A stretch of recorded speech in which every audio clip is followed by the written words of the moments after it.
Last Perek in Perek Gimel, the Alter Rebbe explained that based on the idea that every single moment we are being recreated by the Dvar Hashem, the words of Hashem and the Asara Mamaris, and every single moment we require, all of creation requires that constant infusion of energy in order to exist. So what that tells us is that we don't really exist. What it tells us is that Eino Milvadai, that we are merely extensions of Hashem's creative power.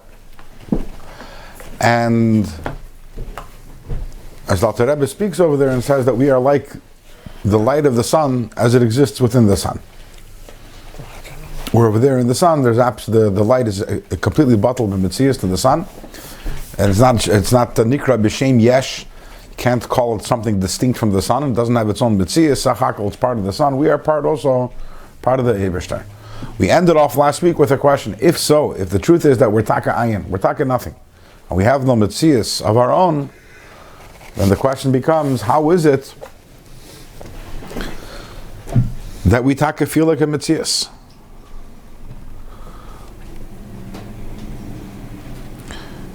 How is that? How is it, since we're mamish like the light of the sun that's in the sun, so our Metzias is a Metzias of Ayin? In other words, we have no independent existence. How is it that we feel that we exist? So we ended off with this question last week. I'm assuming it bothered you for the entire last week, walking around thinking, how is it that I exist? Why is it that I exist? How is it that I feel, not why, how is it that I feel that I exist? But as someone mentioned last week, the answer, in very simple words, the answer is that because the Koyach of Hashem is concealed. And as I said last week, that's not going to be the answer, but in a much more sophisticated, complex way. Till we arrive at there and we'll see it's not just Stam, a simple, the simple understanding of it being concealed. There's a lot more depth over there, but in order to understand that, let's start Perek Dalet. Kihine Ksiv, the Pasuk says in Tehillim, Ki Shemesh and Magen Hashem Elikim. On a simple level, on a pshat level, that means that Hashem is our sun. He provides us with warmth and with nourishment. And Magen, Hashem is also our shield. So, in simple words, Shemesh and Magen is two different qualities that Hashem has. Number one is that He provides for us. That's the Shemesh quality of Hashem. And Magen is that Hashem is our shield. He protects us. The Alter Rebbe, however, is going to explain that Shemesh and Magen are two aspects of the same, two sides of the same coin. Meaning, Pirush Magen hu nartik lahashemesh lahagin. The Magen, the shield, it's not that Hashem is the sun and He's also a shield. Hashem is the sun and the shield of the sun. The Magen, the shield, is the nartik, is the sheath. L'shemesh, which is on the sun has a covering. Lahagin, to guard sheyichlu habriyas l'savloi, so that the creation should be able to take the light of the sun and it shouldn't be unbearable. Okay? We don't have to go too far. This week's Parsha, Vayira Elav Hashem. So what does Rashi say? That HaKadosh Baruch Hu Haitzi Chama Min Arteika, that Hashem wanted to make it very hot. He wanted to make it unbearable so that there shouldn't be any passerby, shouldn't be any people to bother Avraham Tachnas Sarchem. So Hashem, therefore, He removed the sheath, He removed the Magen from the sun. And it became unbearable, and there were no Archim, there was no one running around, to the extent, as we know, that as the story continues, that Avraham was bothered by the fact that they had no guests, and therefore Avraham Avinu, Hashem therefore he brought these three Malachim along to visit Avraham Avinu. So what do we see from the story? We see that the sun, without its Magen, without its Nartek, is unbearable. So therefore the sun has to have a Magen. And also we find this commandment as always, the Gemara says, and elsewhere, it says that when Mashiach comes, Hashem is going to take the sun out of its sheath, and Rishoyim Nedanim, but it's going to be so hot that the Rishoyim, that will be their punishment. In Achanami it says that tzaddikim misrapin, but tzaddikim will be healed by it. Maybe we'll talk about that a little later in today's class. But the Alter Rebbe doesn't bring down that part. Why doesn't he bring down that part? Because that's not what the point he's trying to bring out. The point he's trying to bring out that the sun on its own essentially is unbearable. And therefore, just taking the sun out is a punishment for the Rishayim. So you have the sun, the Shemesh, and the Magen. So it's not, again, in the pasuk Shemesh and Magen, simple pshat, the Shemesh and Magen is two different things. But over here the Alter Rebbe is saying the Shemesh and its Magen. Hashem is the Shemesh, the sun, and its Magen. Just like the sun has a covering, a sheath to cover up on the sun, kach, the same thing, Shem Elikim Magen L'Shem Havaya Baruch Hu. Now we look at the pasuk and we see the beauty of it. Kishemesh u'Magen Havaya Elikim. Shemesh and the Magen is Havaya and Elikim. Shem Havaya, the name of Yud Kei Vav Kei, is the Shemesh, is the sun. That's the Gilui of Hashem. And the Elikim, which is the Midas Hadin, that is the Magen. That is what blocks, and that's what covers up on the tremendous revelation of the name of Yud Kei Vav Kei, the name of Havaya. And because otherwise, if Shem Havaya was revealed to us, if the name of Yud Kei Vav Kei was revealed, then it would be unbearable. That amount of revelation of Hashem, creation will not be able to bear that sort of revelation, and therefore it needs a Magen. We need something to cover it up and to filter it, and that's what the Shem Elikim is. So now we have a new understanding of the pasuk. Ki Shemesh u'Magen, just like there's a sun, and the sun has a Magen, the same thing. There's Havaya, and Havaya has Elikim. Can I ask a question? I don't understand how the Rashaim, when Hashem take off Hamam and Artika, they get punished. Why punishment from the sun? Why? That's a great question. That's not relevant to our conversation. That's only a mashal that Alter Rebbe uses. After class we'll talk.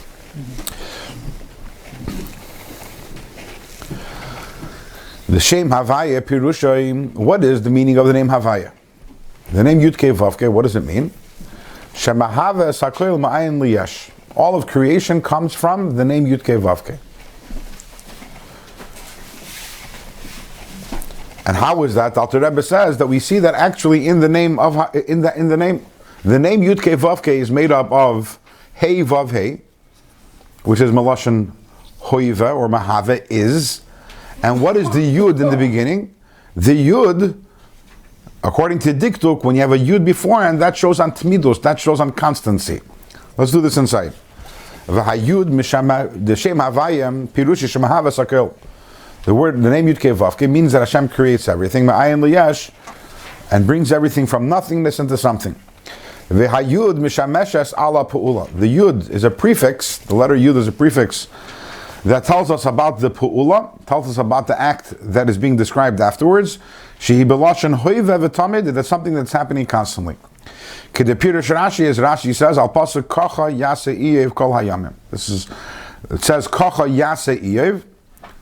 So the word yasa, you can usually or often translates as will do. The yud can mean, makes it something which will happen in the future. But Rashi says that a yud can also mean that it happens constantly. Kacha yasa iyev kol hayamim means this is what iyev always does. Rashi also brings this down in Chumash a few times. This pasuk, Rashi in Chumash, kacha yasa iyev, to show that when there's a yud before a word, that shows us something which is happening constantly. In Hebrew, it's hoveh memushach. Okay, that's the Hebrew term for it. Mm-hmm. So when you have the word hoiva, which is the act of creation, mahava, the act of bringing something into existence, add a yud before that, and what do you have? Something that happens constantly. And that's why the name, all of creation is always coming from the name of Yud Kei Vav Kei. And that's how it's, we see that in the word, that all of Hoiva, all that is constantly coming from the name Yud Kei Vav Kei. And this refers to Achayis Hanishpa B'chol Rega Mamish, the energy which is infused at every moment, literally B'chol Had Beruim, in all of creations. Memoitza Pi Hashem, and all of this comes from the words of Hashem, Veruchai, the breath of Hashem's mouth, Umahava Oisa Ma'ayin Liyash, and creates them constantly from nothing to something, B'chol Rega, at every moment. Why? Ki Lo Yidayilhem B'mashin Nivru B'Sheish Mibereishis. It's not enough the fact that this world was created in the 6 days of creation.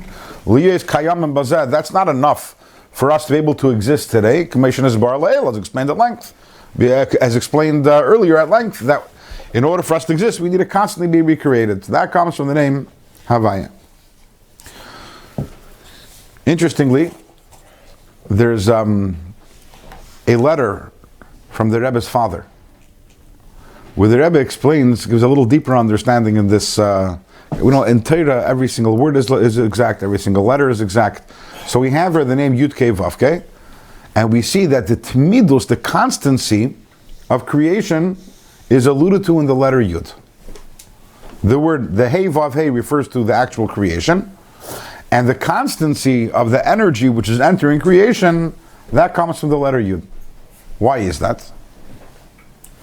So something that we've discussed on several occasions in the past is that the 4 letters of Hashem's name, according to Kabbalah, they correspond to Hashem's various midos, the various spheres. Yud corresponds to Hashem's Chachma, the Hey corresponds to Hashem's Bina, the Vav corresponds to Hashem's midos, and the last Hey corresponds to Hashem's Malchus. And they also correspond to the worlds, as we discussed. Yud is Atzilus, and Hey is Bria, and the Vav is Yetzira, and the last Hey is Asiya. And it's not that they correspond to 2 different things. They correspond to the Hashem's spheres and also to the worlds, but those 2 are connected, because the world of Atzilus is the world dominated by Hashem's Chachma. The world of Bria, as we learned earlier on in Tanya, that Ema Ilah Mekanana Bekursaya, that Bina, Hashem's Bina is present and dominant in the world of Bria, and the Midas are dominant in the world of Yitzira, and Hashem's Malchus is in the world of Asiya. What separates Chachma as well as Atzilus, which those are the Yud, from the other letters of Hashem's name, which is Bina and down, as well as the world of Bria and down, is that the world of Bria, as well as Bina, is where begins really creation, really begins the processing of what we call the Tachtain, of who we are, which is why the word Bria, the world of Bria, is creation. Creation implies that's where something else other than Hashem begins, whereas in Atzilus, it's still, everything there is still part of Hashem. Chachma is complete bittul to Hashem. We learned this on several occasions. Even the name Chachma is made up of the words koyach ma, which means the capacity for ma. Ma means what is it? The capacity of bittul. So whereas Chachma and Atzilus are still elukus, are still godliness, Bria and down, as well as the faculties of Bina and down, that's where already the creation of other entities begins. So the Hey Vav Hey of Hashem's name refers to creation of whatever is, from the world of Bria and down. The creation of all entities which view themselves as entities which are independent of Hashem. The Yud, what gives everything the energy and the constancy, that comes from Chachma, that comes from the world of Asilos, that comes from the level of Hashem, which is a higher and above and beyond all of creation. So that's a fascinating note that we see over here, how perfect everything is. It's not just the name Yud Kei Vav Kei in general, is the idea of creation, and the Yud shows a constancy, but it's even the diuk is there even in every single letter of the name of Hashem, why it is that the Hey Vav Hey refers to creation, the Yud refers to constancy, because the constancy within creation comes from Chachma, comes from the world of Atzilus. Okay, moving on. So what do we have up until this point? We started off this period saying there's Shemesh, there's Magen, there's Havaya, there's Elikim. There is Havaya, which is intense revelation, Elikim, which has to contain that revelation, contain and somewhat limit it. And now we're talking here about, then we started talking about the name of Havaya. V'hinei, b'sidur shvachav shel HaKadosh Baruch Hu, when we praise Hashem, and this comes from Moshe Rabbeinu, and Parshas Vayeschanan, Ksiv, the pasuk says, Hagodol Hagiber Chulum. The first 2 praises that we give Hashem are Hagodol and Hagiber. What are these 2 things? Pirish Hagodol Himidas Chesed. So Godol and Giber is referring to Hashem's Chesed, that's Gedula, and the Giber is referring to Hashem's Gevurah. This is also what we say in davening. I believe it's from the Divrei Ayamim. We say L'cha Hashem HaGedula VaGevurah VaTiferes. This is a pasuk wherein we have all the 7 midos of Hashem. You have Gedula, which is Chesed, Gevurah, Tiferes, Netzach, Hashem HaGedula, Gevurah, Tiferes, VaNetzach, Hod, VaHoid, Ki choil b'shamayim u'va'aretz, which is explained in Chassidus and Kabbalah. The word choil is a reference to the sphere of Yesod for reasons we're not going to get into right now. And then l'cha Hashem hamamlacha. So there you go, Malchus. So you have the whole 7 spheres. So we see that Hashem's chesed is referred to as Gedula. And in fact, if you look in the Sfarim of the early Mekubalim, so the midah of chesed is not called chesed, but it's actually usually called Gedula.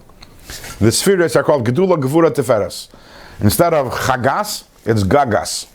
Instead of chesed, Gevurah, Tiferes, it's Gedula, Gevurah, and Tiferes. So Gedula is a reference to Hashem's chesed. In fact, you have in Parshas Takavos Chanan, where it says, where Moshe turns to Hashem and says, Ata hachiloisa, laharis es avdecha. Moshe tells Hashem, you have begun to show your servant as Godlacha, your Gedula, your greatness. Rashi says, what is Godlacha? Godlacha is Midas Tuvcha, which is a reference to Hashem's chesed.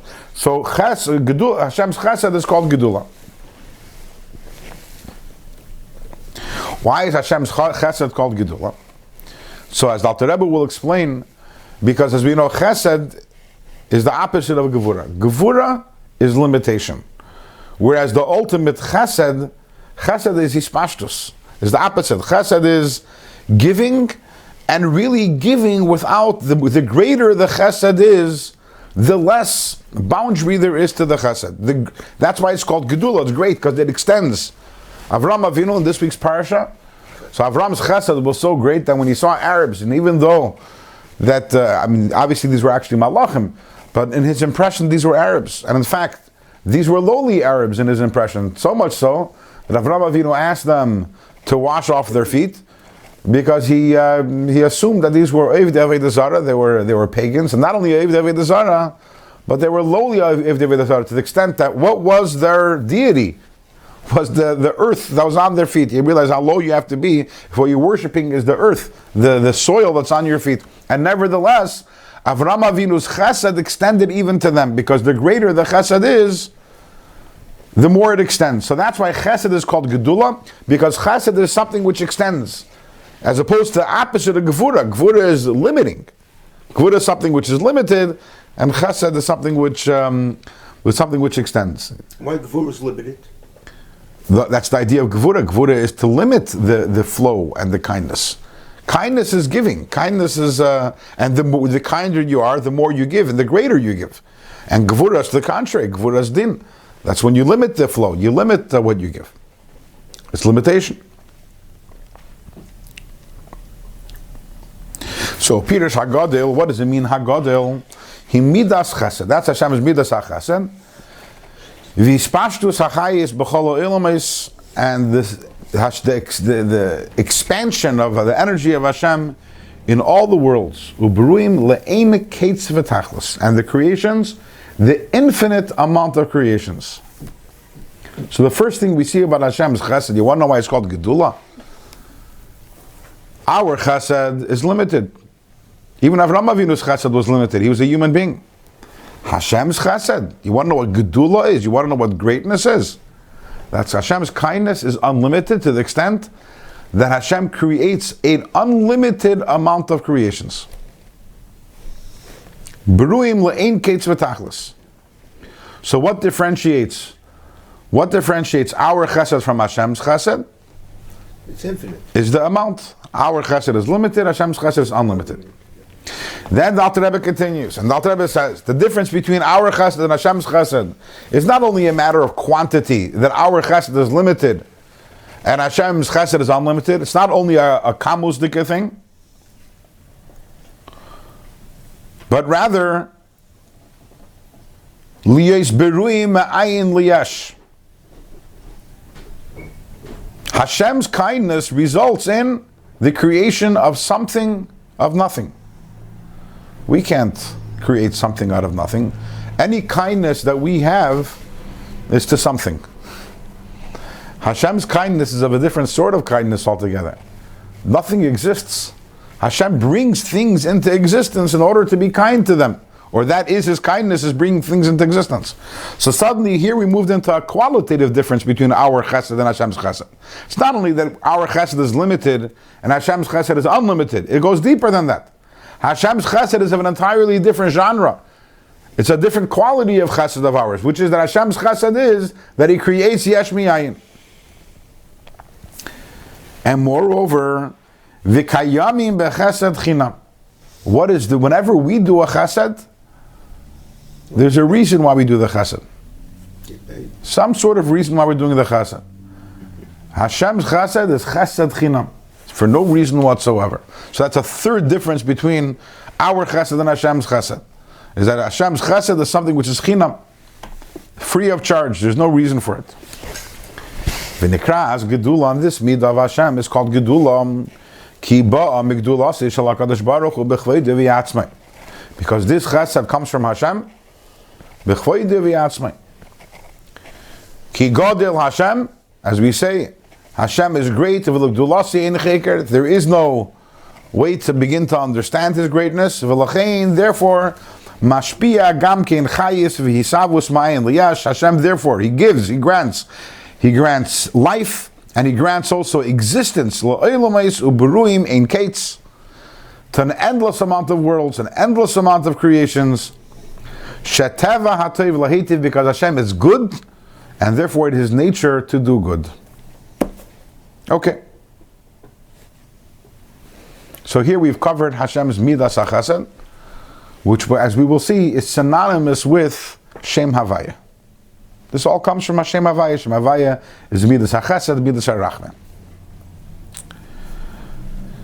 V'hinei k'mei shemidazu, just like this midah hishvachi shel HaKadosh Baruch Hu levadai. This midah, the gedula, we say lecha Hashem HaGedula. We don't have gedula. Hashem has gedula. This is Hashem's praise, Hashem alone. She'ein b'ch yichoyle shum nivra livra yesh miyayin. No creation has the ability to create something from nothing. And to give it life. Something which no one can do. The Medrash says that if all of the Chachmei Ha'olam, if all the wise people in the world would get together, they wouldn't be able to give life to a mosquito.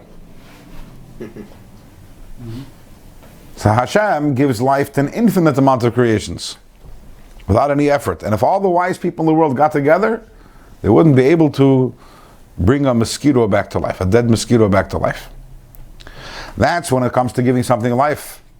How much more so when it comes to creating something, yesh miyayin, that's completely out of the question.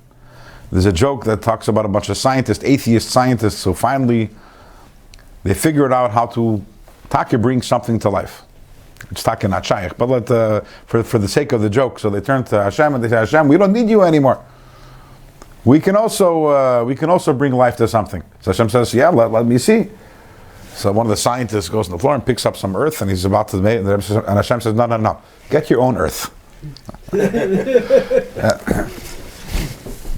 In other words, so we can't bring chayis to anything.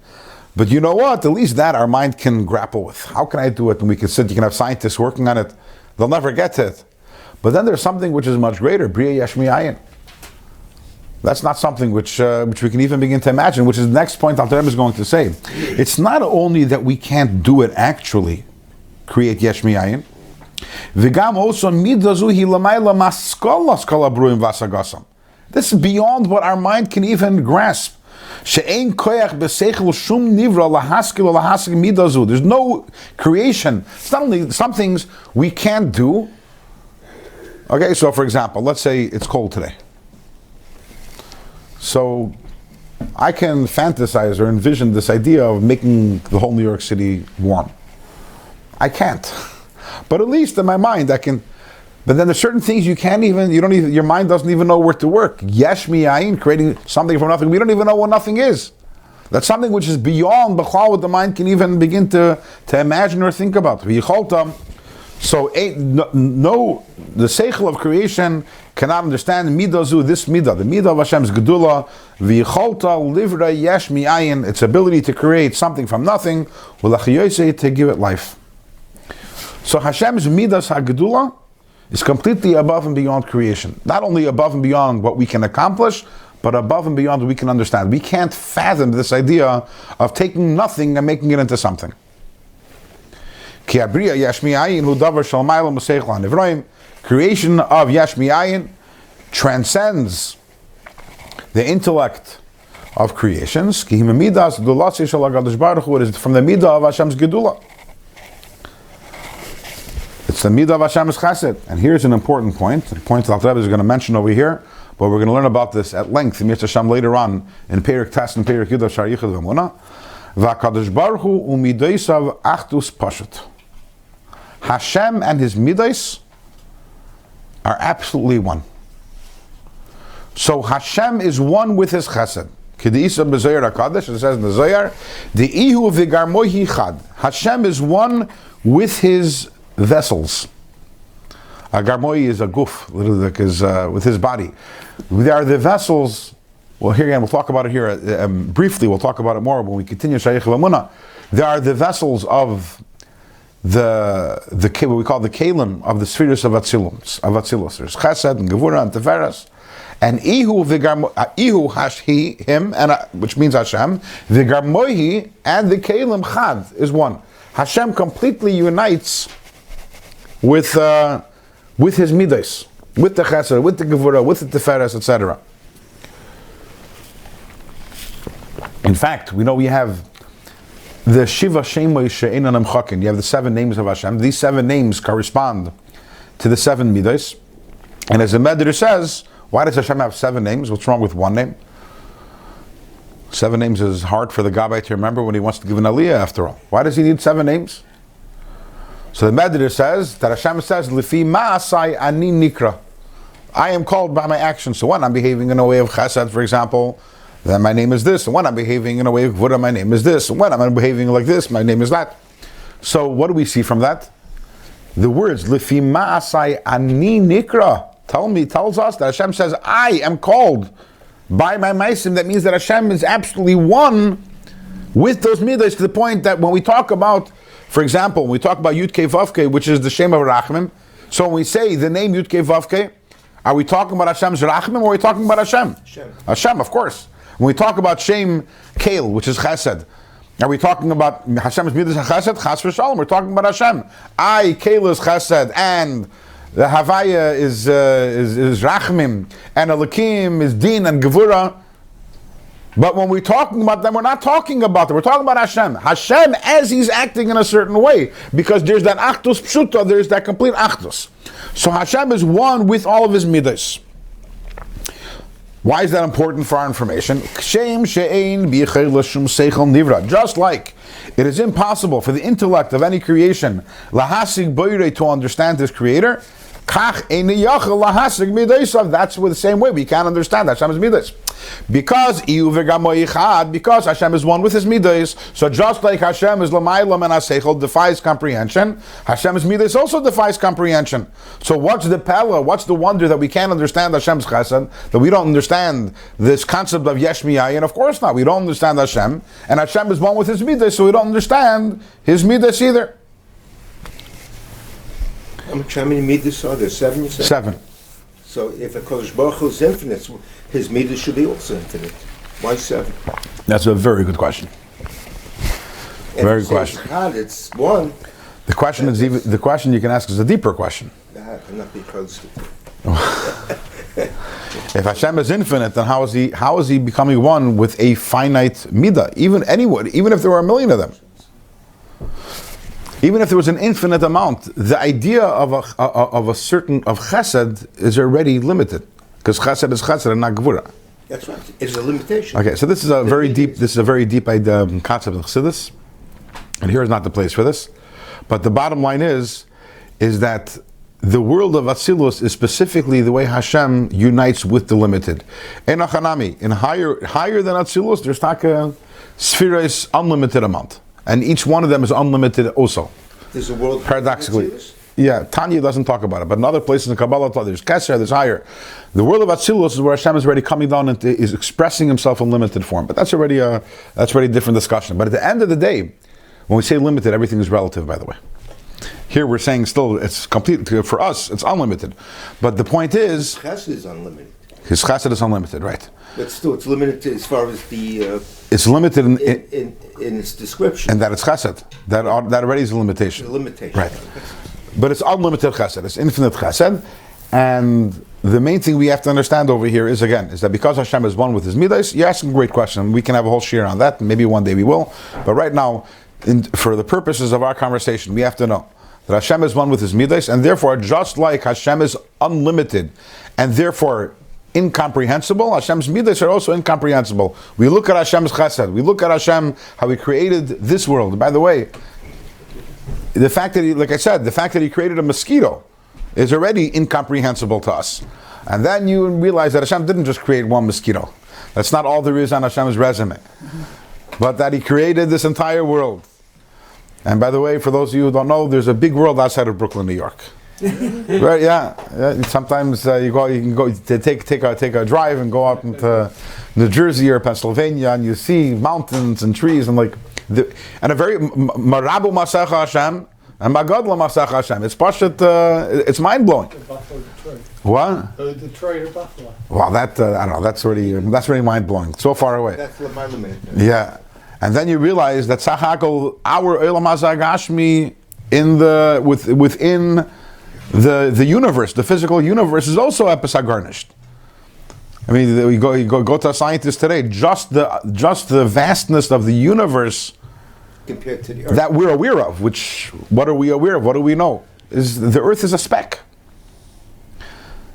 Someone told me recently that according to the scientists' best guess today, there are more stars than there are granules of sand in this world. Just to give you a little... that's the Magadlu Masacha. This world is nothing. This world is a little speck within the galaxy, within the Milky Way, which is amongst many other galaxies. And then you realize that this is only this physical world. And then there are all the spiritual worlds. And this physical world compared to all the Elamus Ruchnim is also garnished. So then you realize, you're talking about the chesed of Hashem, the chesed of Bli Gvul, and you realize how our chesed compared to the chesed of Hashem, it doesn't even, it's you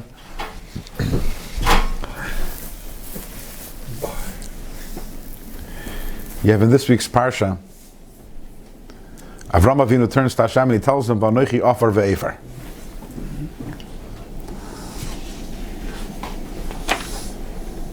So there's a vart from the Magid on this. The Zitcher Magid, which Dr. Rebbe quotes later on in Tanya, Nigeres HaKodesh, and Perik Tezvav. We'll get there one day, Bezras Hashem. So what does it mean, Vanoichi offer ve'efer? I think we mentioned this once, this vart. You remember this vart, Reuven? No?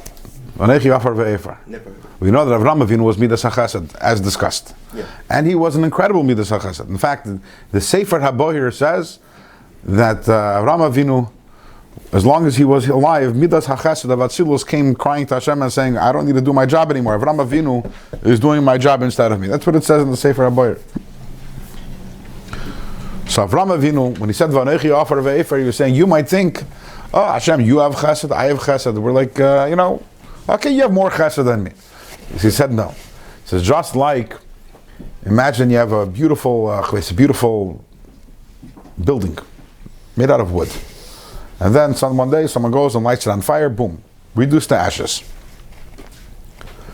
What happens when there's a fire? So everything we know contains in it eish, ruach, mayim, and afer. So when something burns, what happens is the eish goes away in the eish, the mayim goes away in the smoke, and the ruach also goes away. So all you're left is with the ashes, which is the afer. Now, the wood, what is it made out of mostly? Eish, ruach, mayim, or afer? Which one? Obviously, its main constitution is made out of afer. So therefore, you might want to say, so the house burnt down, big deal. It's mostly still there. Look, take a look in the ashes, the offer, it's all the offer, it's all still there. But we all understand that even though that there was offer and there is offer, but you can't compare a beautiful house to some ashes. So Avraham said the same thing. You should know. My midas hachesed compared to the midas chesed of Hashem is like ashes. You could say it's the same thing, offer, but this is anoichi offer ve'efer. I am like the offer which is in the Afer, like the offer which is in the ashes. That's what I am. So you have to understand, B'chlal, our chesed is nothing. And you just try to envision Hashem's chesed. When he's talking about chesed, Pashat, the fact that he creates Beruim, adincates infinite amount of creations, and he gives them all, creates them yesh mi'ayin, as we mentioned. In quantity, the amount of creations he creates. In quality, the idea that he's creating yesh mi'ayin, which we have no understanding of, and all with chesed chinam. That's something which our minds can't begin to wrap around, that chesed of Hashem. But this idea that Hashem's midas are incomprehensible, it's not only Hashem's gedula. We say Keil Hagadol Vehagibar. The same is true also regarding Hashem's Gevurah. Is equally incomprehensible. Let's continue inside. We're holding 6 lines from the bottom of page Ayin Tes. Ukishem she'ein biyachilas shum seichel nivra lahasig beirei. Just as, okay, and these words, just as no human can understand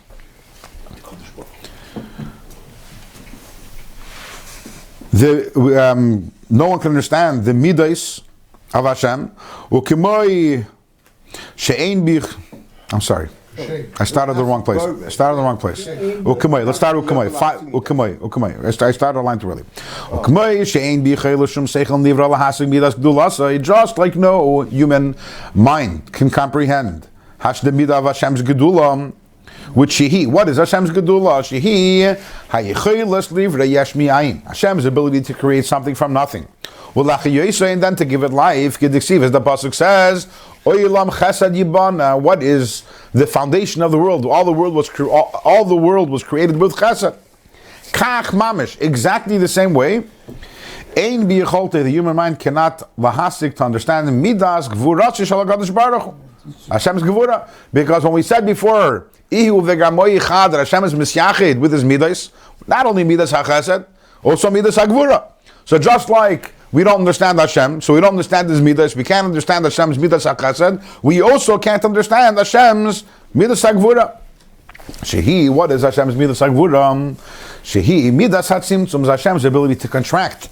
Uminias haispashtu sachayis migdulasai, and the withholding of the extending of Hashem's chayis, miladed hachayis migdulasi, the chayis which comes from Hashem's chesed. And what does the Gevurah do? It doesn't allow it to be revealed on the creations. And it doesn't allow that Hashem's midas hachesed should give life and energy and existence to the creations in a way of gilui, only through hiddenness. And that's ki Shemesh and Magen Hashem Elikim. Shem Havaya, as we mentioned, is the Shemesh, of the sun, which on its own is bleakful. And for that you need the Magen, you need the Elikim. What is Elikim? Elikim is the Midas HaGvurah, which is the Magen, which is the shield, which covers up and doesn't allow this to be revealed. Ki im behaster panim, and therefore we only receive through haster panim. Shachayis mistater beguf hanivra. The energy of Hashem hides itself within the body of creations. Uki'ilu guf hanivra udavar bifnei atzmei. Imagine that. And therefore we have this strange phenomenon that the body of the creation, when I say the body, the guf doesn't only mean the guf of Adam, the body of everything, the guf of everything that creates, the neshama, is the Dvar Hashem, the body of all that is created. Ki'ilu, it's as if udavar bifnei atzmei. It's as if it's something on its own, which is heipich the mitzias. It's not the truth. Heipich the mitzias. But because of the midas hagvurah of Hashem, the Shem Elikim, we have this incomprehensible thing that it seems as if the world exists on its own. It seems that the world isn't just an extension of the energy and the spirituality, like the light that comes from the sun, but rather it seems like it's something on its own. This is not the truth.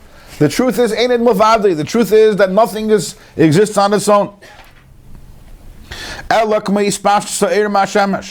Rather, everything that exists is only like the light that extends from the sun. But nevertheless, this is borrowing from the Gemara in Yuma. The Gemara in Yuma says that Daniel came along when Daniel praised Hashem. He said, Hakel, Hagodel, Vehaemunah, and he skipped the words Hagiber. And they said, and why did he skip the word Hagiber? In the pasuk, when he davens to Hashem, he says Hakel, Hagodel, Vehaemunah. So why did he skip the word Hagiber? Because he said, Nachrim mishtabdin bibanov. The goyim are subjugating. They're making the Hashem's children. They're making them for avodim. Ayi Gevurah. We're Hashem's Gevurahs. And because Daniel was a isha emes, he was an emes, a person, he couldn't say Hagod. He couldn't say Hagiber. He couldn't praise Hashem for his for Hashem being a Giber. If he looks around and says, "Take a look." Klal Yisrael, Hashem's children, they're enslaved by the goyim. Where's Hashem's Gevurah? I don't see it. I can't say it. Nevertheless, some says the Gemara came along Vachek Nasa Gedela, and when they made the davening, they put it back in Hagiber.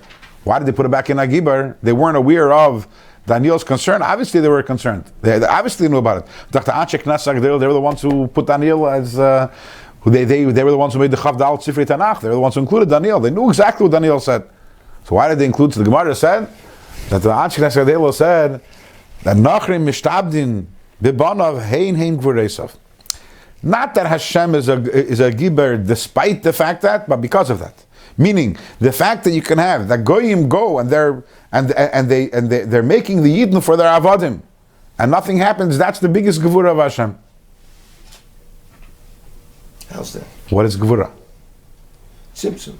Withholding. The fact that Hashem withholds himself, that Gevurah, that Hashem withholds himself and allows that to happen, that is the Gevurah. That is the Gevurah.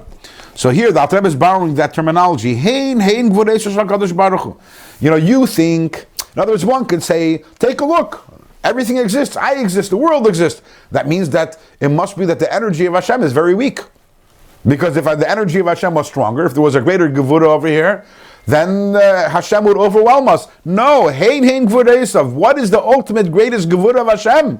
The fact that we are take garnished, right? That the emes is, Alter Rebbe says, Shebe emes einei davar b'fnei atzmai, and from deswegen we look around and we see a world, Hein Gevurah. That is the Gevurah of Hashem, Asher Kol Yochel. That Hashem is omnipotent, Kol Yochel, and therefore l'tzamtzam hachayis v'aruchnius, he is able to contract the chayis and the ruchnius, hanishma beruach piv, which comes from his mouth, from the Asar Mamaris, will hastire to hide it, shleyivatul gufa nivra b'metzias, so that there can exist a creation which is not batal b'metzias. V'zeh ein b'seichel shum nivra lahasig. No, we just like we can't understand Hashem's gedula, we can't understand Hashem's gevurah. We can't understand muhus hatzimtzum v'hester, this idea of the contraction and the hiddenness. V'sheyeh afa pikein, and nevertheless, the result should be that there's gufa nivra ma'ayin liyash, that there is a creation which is being created at every moment from nothing to something. K'moi she'ein b'cheilus b'seichel shum nivra, just like no creation lahasik can understand mahus abriya ma'ayin liyash. Just like we can't understand the gedula, how Hashem creates ma'ayin liyash, we also can't understand Hashem's gevurah.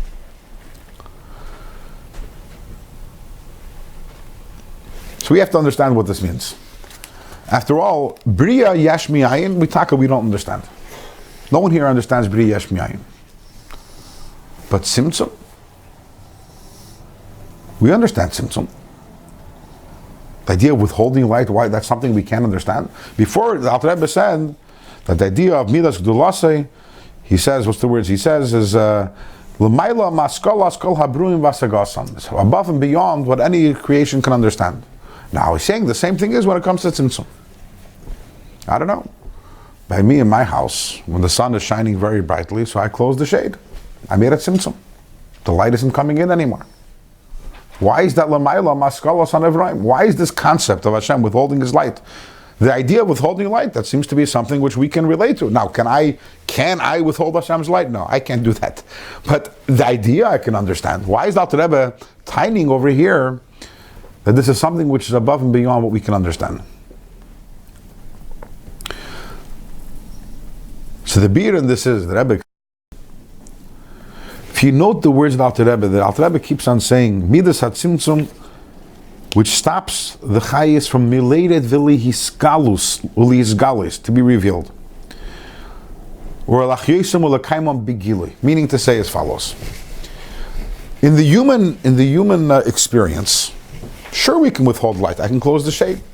What happens when I close the shade? It's dark in the room. Can we make, however, that a room which is light should seem to be dark? I can stop the light from coming in. That's not a big trick. Hashem does something entirely different. What we're saying over here, Hashem doesn't stop the air from coming in. The Gevurah, the Midas HaGevurah of Hashem doesn't prevent the air from entering the world. It prevents the revelation of it. That's something we don't have in the human experience. That the light should be there, but that it's hidden, that's something we don't have. We can remove the light. And that's why we're saying that the Midas HaGevurah of Hashem, the Midas HaTzimtzum, is equally incomprehensible. Just like we don't understand Yesh Mi'ayin, we don't understand this idea, how Hashem's light is present at every moment. It is, we are, like Ziv Hashemesh B'Shemesh, Hashem's light is here within us, creating us at every moment, and yet it's hidden. That's something we don't understand.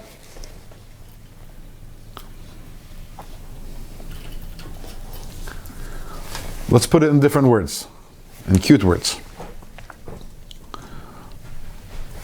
Midas HaGedula of Hashem, what's incomprehensible about it is that it takes something which is ayin and makes it yesh. We can't relate that. If it isn't, how suddenly is it? It isn't. What does Midas HaGevurah do?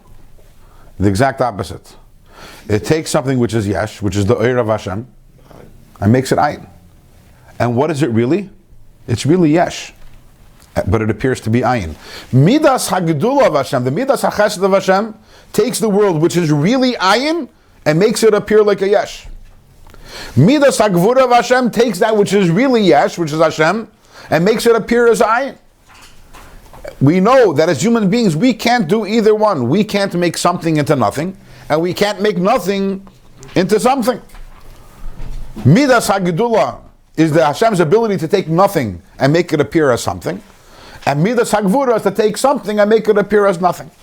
And that's something which we can't relate to. So the question that we asked in the end of the last Perek, in the end of Perek Dalet, the end of Perek Gimel, sorry, how is it that we appear to be, that we appear to exist? If the emes we have no mitzias, and we answered last week, that's because Hashem is concealed, but we got to the same place, Hashem is concealed. But now we understand the depth, the beauty, the sophistication in the answer. It's not just Hashem is concealed. There's a whole system of Hashem created. He has one midah, which is a midah which is bli gvul, which we don't understand, which creates yesh mi'ayin. And mitzad, if it was only for that midah, if there only had havaya, only the shemesh, then taka we would not feel ourselves at all as a mitzias. Then that midah, however, is counterbalanced by Hashem's Midas HaGevurah. And the Midas HaGevurah, what it does incredibly is, again, it doesn't take away the light, but it makes that there's light which isn't revealed. And therefore we're living this constant contradiction of, on the one hand, we exist, we don't exist, because really we're tachakol, extensions of Hashem, but at the same time, we feel that existence, and that's because of Heinin Gvuresav, because of the Gvuras of Hashem. We mentioned, earlier on in the Perek, we mentioned, this is connected to this week's Parsha. We have this week's Parsha, that HaKadosh Baruch Hu Hetzi Chama Min Arteikam. And it's not only, that's not only a little connection, it's a very big connection. We have, what happens at the beginning of this week's Parsha, is that Avraham Avinu is ill. And Hashem, he reveals himself to Avraham Avinu. Vayera Elav Hashem, which interestingly, I want you to note that contrast. This whole Perek here, we're learning about the idea of the Magen, the Tzimtzum, and the Hester. And this week's Parsha is Vayera Elav Hashem, the idea of Gili, the Gili of Hashem. And Hashem reveals himself to him. And you have also, and at the same time, you have the Hoitzi Chama Min Arteika. And as Chazal tell us, that Avraham Avinu was actually healed by the sun. Avraham Avinu was healed. This, just like it says when Mashiach comes. We mentioned earlier that it says when Mashiach comes, Hashem will take out the sun. Rishon will be punished by it. And tzaddikim misrapin, but tzaddikim will be healed. Avraham Avinu was healed by the sun coming out in its full glory.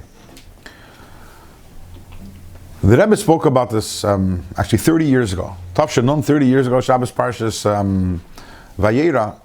The Rebbe asked a question, which is a Rebbe question, meaning that this kind of question, so to say, that signature of the Rebbe, the style question. We know that Avraham Avinu, Hashem tells Avraham Avinu, I want you to do a bris. This is last week's parsha. And Hashem himself tells Avraham, Hisalach lefanai v'hayei tamim. With this bris, you're going to become complete. Avraham, he listens to Hashem, he's mal himself, and what's the result? Is that he becomes ill. That's what it says. And to the extent that Hashem has to come, be mevaker the choila, and we learn many halachas of bikar choilim from this. How is it possible that a mitzvah of milah should cause Avraham to be ill? Bifrat, that the whole gather of the mitzvah is that he should become tamim. He should become complete. And the chayla is the opposite of being a tamim. When is a person ill? When there's something wrong, there's something missing. How is it possible that this mitzvah should result in Avraham being a chayla? So you're going to say, well, that's what happens. Okay, when a person is 99 years old, goes, but there's no such thing. Because everything in the Torah, as we know, the Shalah says, that everything in Torah medaberes bel yenim and amezes b'tachtoinim. Meaning, if Torah says that Avraham had a bris and then he became ill, that means beruchnius. That's a sequence, and therefore begashmius is mishtalshul. The taka that what happens. So we have to understand what does it mean beruchnius that Avraham Avinu became ill, which would explain why begashmius became ill also, because everything. It happens in the physical is only a symptom of the spiritual realities. How is it that the spiritual reality of bris result in Avraham becoming sick? As I've mentioned on many occasions, the Rebbe's questions sometimes are more informative than the answers. Meaning the things that bother, when you look at Torah, your view of Torah, your understanding of the perfection of everything in Torah, and everything has to be exact, which is what leads you to ask certain questions which no one else would ask. Because most people are missing that premise, which is that every detail in Torah is so meduyik, so it doesn't bother them. But if every detail in Torah is meduyik on every level, in Pshat, Remez, Drush Seid, this is a question. So the Rebbe explains, based on a word from the Tzemach Tzedek in this week's Parsha, that the word choila is a reference to what we have in Shir HaShirim several times, ki choilas ahava ani. A yid being lovesick for Hashem. In fact, as I believe you mentioned there before, the word choila is begematria mem tes, is begematria 49, which is the idea that it says that mem tes shari bina, there are 49 shari bina which were given to human beings, and one level of revelation, the Shaar Hanun, is not revealed to us. And that's what the pasuk says, "V'atachasreu ma'at me'elikim," that we're a little less than the Eibishter. That means that we only have access to Memtes Shari Bina. Even Moshe Rabbeinu only had Memtes Shari Bina. He only got the Shaar Hanun on the day he passed away, which is why he passed away on Har Nevoy. Har Nevoy, the word Nevoy is Nun Boy. But the Shaar, that's where he found finally the Shaar Hanun when he passed away. When a Yid only has the Mem Tesh Shari Bina, he's a Choyla Sava. He wants more, he needs more revelation. So the fact that Avraham became ill as a result of the milah actually makes a lot of sense. Once Avraham Avinu reached that perfection, suddenly he achieved the Madrega of Choylas Ava. He suddenly became completely ill. In a positive sense. Until he had the milah, there was something blocking the complete level of being able to have that desire for Gilui of Hashem. So Avraham is a choila. What is he ill for? What is he sick for? For revelation.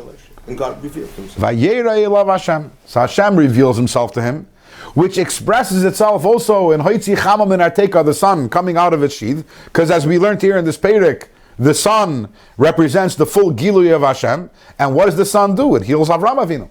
It physically healed Avraham Avinu because the Gilui of Hashem spiritually healed Avraham Avinu also. And when Mashiach comes once again, we'll have the Heitzi Chama min Arteka once again. We'll have that full Gilui of Hashem and Tzadikim Misrapim, but we will all be healed. What will be healed? Our Choylas Ava. Our desire, our yearning for Hashem will finally be healed. We'll finally get rid of the Helen V'Hester of Elikim. There's a vart, if I remember correctly, from the Baal Shem Tov or the Magen, but I'm not sure. Bereshis bara elikim, which means Bereshis, the beginning, the very beginning of our avodah is to bara The word bara also means to heal, like body means to be healthy. Bara is to heal Elikim, is to heal the Helam V'Hester. Elikim, as we're seeing over here, Elikim is the Helam V'Hester. Our first avodah is we have to get rid of the Helam V'Hester in order to be zeicha to the Vayirei Elav Hashem. This upcoming Monday is Chaf Cheshvan. Chaf Cheshvan is the birthday of the Rebbe Rashab, the fifth Lubavitcher Rebbe, Rabbi Shalom Lev Ber. This year is a special year for him. It's actually the 100th year since his Talkus. He passed away in Tafresh Pei, Beis Nisan. So this year in Nisan we're going to observe his 100th yahrzeit. And there's a story about him from when he was young, which the Rebbe repeated many times, literally many, many times. That when he was a boy of 4 or 5 years old, it was Shabbos Parshas Vayera, which was either on his birthday or right before his birthday, because his birthday is right around this time, and he went into Yechidus by his grandfather, the Tzemach Tzedek, the third Lubavitcher Rebbe. He goes into Yechidus, and he starts crying. And his grandfather asks him, "Why are you crying?" And the young boy, the Rebbe Rashab, he answers, he says, "Because I learned this week in Cheder," I guess they learned Parashat Shavua, that Hashem revealed himself to Avraham Avinu. And I want to know, why isn't Hashem revealing himself to me? He was crying. Yeah, listen, if the Rebbe said it every year, I could say it every year also. Befrat that it relates to what we're learning about. Yeah. There aren't that many stories that the Rebbe, but this was something, there are a few things which, when it came that time of the year, the Rebbe always spoke. This is one of those things. Vayera, the Rebbe spoke about the story. In fact, if you open a Lekutei Sichos and Vayera, there's like 6 sichos the Rebbe edited, analyzing every element of the story. For example, the Rebbe will ask a question: why we have in Parshas Lech Lecha Vayera Elav Hashem? So why didn't he cry in Lech Lecha? Why crying Vayera? That was medayik literally in every part of the story. And then the Rebbe, what do you mean? He came Biker Chayla. Why is the Rebbe Rashab crying? He's not a Chayla. The mamish, the questions, the answers. The Rebbe kocht sich very much in the story, but. The Rebbe brings down, and the Rebbe, the Tzemach Tzedek answered. He said, "A Yid, if he's 99, a Yid, a Tzaddik, 99 years old, decides to be mal himself, he's worthy that Hashem should reveal Himself to him." I believe, though, that the Rebbe is more focused on the crying and the question than on the answer. If you look at the various places the Rebbe talks about it, I think the Rebbe is more, I don't know, touched or moved or interested in the fact that here you have a 4 or 5 year old, and he's crying. Why is he crying? He's crying because of Elikim. He's crying because of the Helam V'Hester, and he wants Vayirei Elav Hashem. The Rebbe says that ultimately, what did the Rebbe Rashab do? He became a Rebbe. The Rebbe Rashab is known in Chabad circles as the Rambam of Torah Chassidus, because his Mamorim are very, very clear. It's like indexing the different topics of Chassidus, and everything is explained at length and beautifully in topic by topic. And more, and in addition to that, the Rebbe Rashab, he opened up Yeshivas Temchet Mim, which is the Lubavitcher Yeshiva. And what was the oiftu? What was the accomplishment of this yeshiva?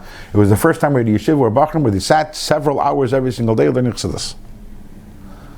And the Rebbe says, this is Vayera Elav Hashem. The Rebbe Rashab is so bothered by the fact that Hashem isn't revealing to us, so what is he doing about it? He established Temchet Mim, because when a Yid learns Chassidus, when a Yid learns Shaar Hayichud Vehaemunah that we're learning, what we're doing ultimately in our minds is we're creating a Vayera Elav Hashem. We walk out of the room tonight, and we're going to face a world, and we're going to see a world that says, I'm a world, and we're going to look back at the world and say it's not true, as we spoke in the past. Why? Because I learned Shaar Hayichud Vehaemunah not that way.